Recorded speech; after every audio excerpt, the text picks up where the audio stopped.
மௌனத்தை துறந்து ஒரு முடிவெடுங்கள்.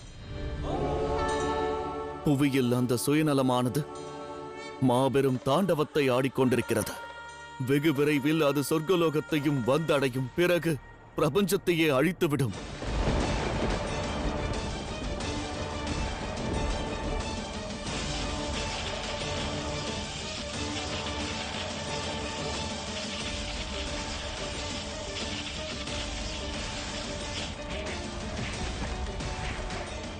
இது என்னுடையது. இதை விட்டுவிடு. மாட்டேன்.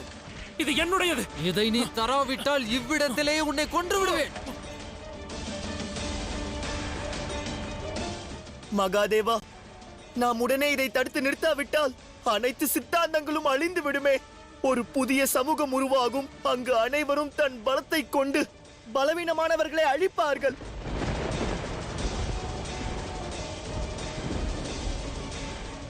ஆம் மகாதேவா, ஒருவேளை அவனது சீற்றம் சிவகணங்களின் மீது விழுந்தால் பிறகு நாங்களும் தன்னலம் கொண்டு மிகவும் அக்கிரமக்காரர்களாக மாறிவிடுவோம். தயை கூர்ந்து தாங்கள் செய்யுங்கள். இந்த இடம் எனக்கு கிடைக்காவிட்டால் எவருக்கும் கிடைக்க கூடாது.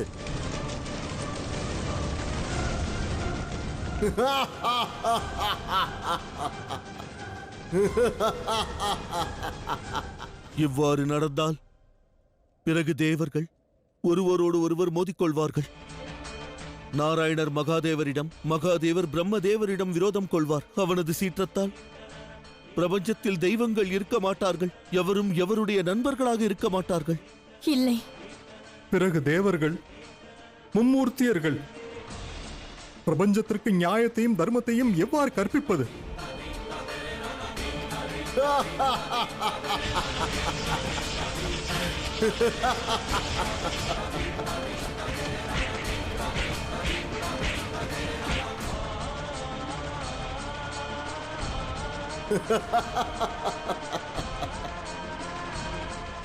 இல்லை, நாம் ஏதேனும் செய்ய வேண்டும். சுயநலத்தை நாம் புவியிலேயே தடுத்து நிறுத்த வேண்டும் பிரபு. நான் அறிவேன், அனைத்தையும் அறிவேன். பிரபஞ்சமே ஆபத்திற்குள்ளாகவிருக்கிறது. தற்பொழுது இந்த சிவனின் திரிசூலமாகினும் அந்த சுயநலத்தினை எதிர்த்திட இயலாது. மேலும் இக்கணம் அந்த சங்கடத்தின் தீர்வு இந்த சிவனிடமும் இல்லை.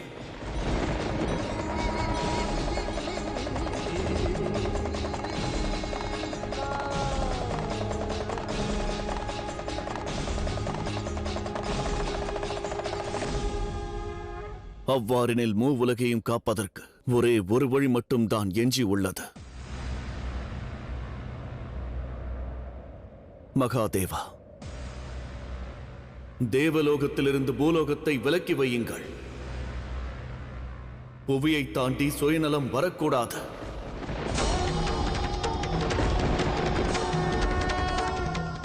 பிரபஞ்சத்தை காக்க இது மட்டும்தான் ஒரே வழி.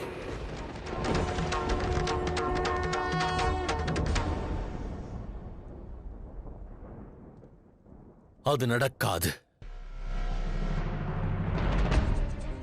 எந்த பூலோகத்தை, எந்த புவியினை சிவனும் சக்தியும் அன்பால் உருவாக்கினோமோ அதை நான் என்னிடமிருந்து எவ்வாறு விலக்கி வைப்பது? அது சாத்தியமாகாது.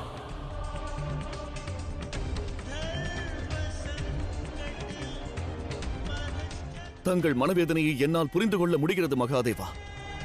ஆனால் இதை தவிர நம்மிடம் வேறு எந்த வழியும் இல்லையே. தாமதப்படுத்த வேண்டாம் மகாதேவா. அவன் சொர்க்கலோகத்தை நோக்கி புறப்பட போகிறான்.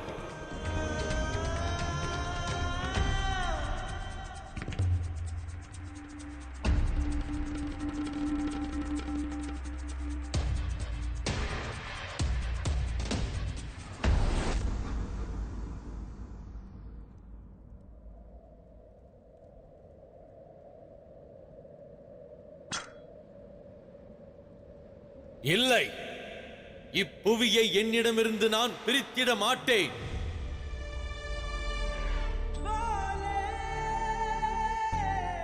வையகத்தில் யாவரும் என்னை மகாதேவர் என்றே அழைக்கின்றனர். என் மீது அன்பு கொண்டிருக்கின்றனர். அதீத பக்தி கொண்டு லயிக்கின்றனர்.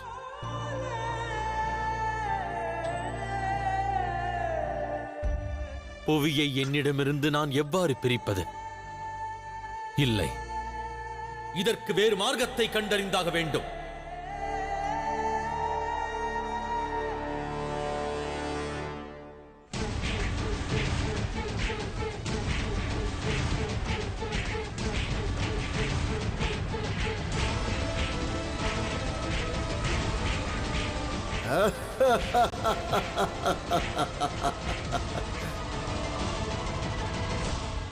எந்த சிவன் லோக நன்மைக்காக தன் மைந்தனை பிரிவதற்கு தயாரானாரோ அவர் புவியிடம் இருந்து பிரிவதற்கு ஏன் சஞ்சலப்படுகிறார்? கார்த்திகேயன் என் மைந்தனே,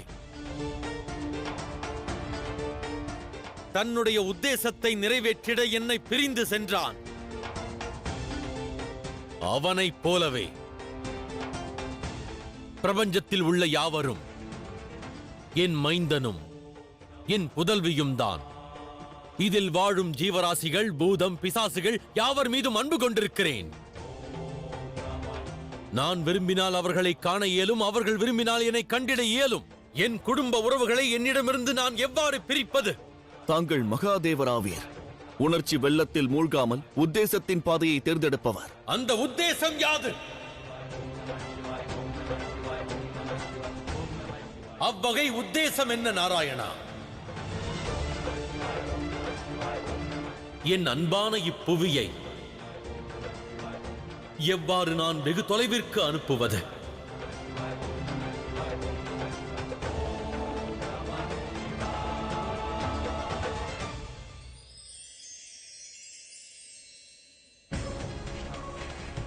என்னிடம் தா. இது எனக்கு சொந்தமானது. இல்லை, இது எனக்கு சொந்தம். இது என்னுடையது.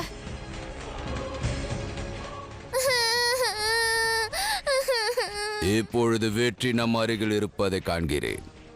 நீ வெகு விரைவாக செல். இந்த புவியைப் போலவே மற்ற லோகத்தையும் உன் கட்டுப்பாட்டிற்குள் கொண்டு வா. அவ்வாறே குருதேவா.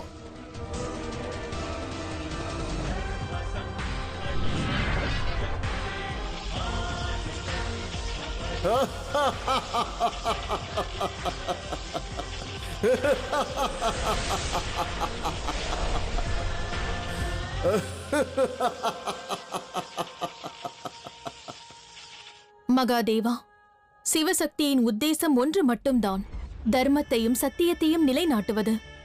அது இக்கணம் புவியில் இல்லாமல் போனது, ஆனால் மற்ற லோகத்தில் உள்ளது. ஆகையால் கடினமான முடிவை எடுத்து புவியை நாம் இங்கிருந்து விலக்க வேண்டும். இல்லை, என்னால் இதை செய்ய இயலாது. புரிந்து கொள்வதற்கு முயலுங்கள் மகாதேவா. இதை தவிர நம்மிடம் வேறு வழி இல்லை. தங்களது திரிசூலத்தை கொண்டு புவியை பிரபஞ்சத்திலிருந்து விலக்குங்கள். இல்லை தேவி, அவ்வாறு செய்ய கூறாதீர்கள்.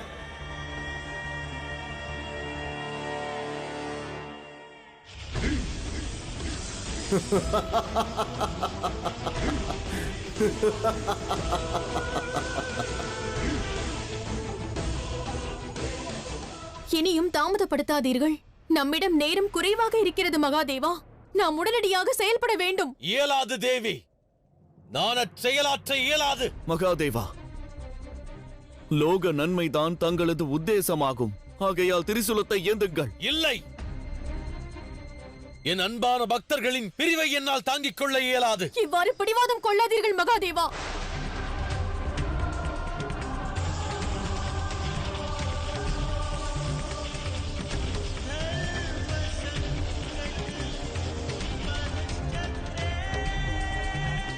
தங்களை வேண்டி கேட்கிறோம், திரிசூலத்தை செலுத்துங்கள். மகாதேவா, திரிசூலத்தை செலுத்துங்கள். மகாதேவா, திரிசூலத்தை செலுத்துங்கள். மகாதேவா.